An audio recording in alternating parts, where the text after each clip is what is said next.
I'm Samantha Jennings and I'm directing choreographer of Bows and Bells, and I'm going to teach you how to dance.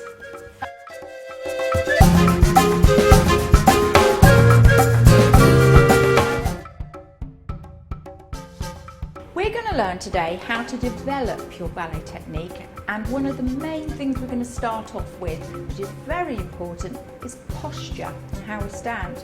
Now, as you'll notice Sarah standing here, you might think that your spine only ends at the bottom of your neck here, but the spine ends right in the middle of the head here. So you need to have a very long spine.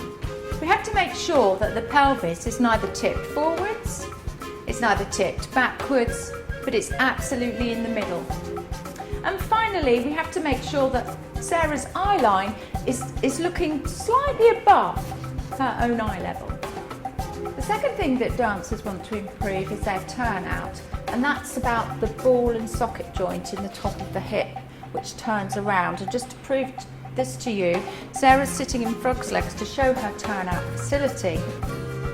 And then she's going to stretch her legs forward, and she's going to turn her legs in, and using the ball and socket joint, she's going to turn her legs out and turn her legs in and turn her legs out and turn her legs in. So when we're standing at the bar with our turnout muscles, it feels rather like your legs are turning around in the top of your hip socket, like squeezing water out of a sponge to keep the open position here. When it comes to the next area, foot strength, it's really important to watch how Sarah presses through the foot to get that lovely stretch foot feeling.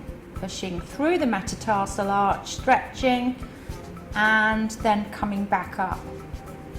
And one way to improve your ballet technique is to use something called a TheraBand. And these help you with resistance training to stretch the foot against the rubber. And we'll show you how we do that.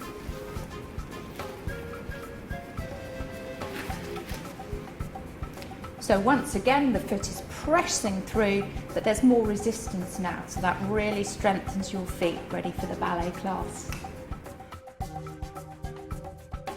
When it comes to leg loosening, this is a really safe way to loosen your leg because she's got the support of the elbow. She's going to press her knee into her chest, and then she's going to slowly stretch her leg to get leg loosening, an extension there, and just relax the leg again, and again stretch and down, and finally the fullest stretch that she can make.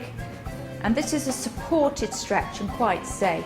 Don't overstretch your legs because you're not actually benefiting by doing that, so it should just be to a comfortable level. And also you will have seen dancers stretch at the bar at the end of their class, and this is a very good way to help stretch and flex the legs, usually done after the bones and muscles are warmed up.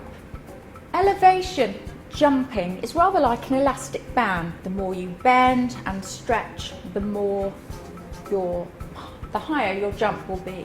So looking at Sarah now, she's going to really bend her knees and she's going to jump into the air and bend again, and it's just like the elastic band, nice stretchy jumps. So this concludes today's video on how to improve your ballet technique. So happy practicing and keep enjoying the ballet lessons.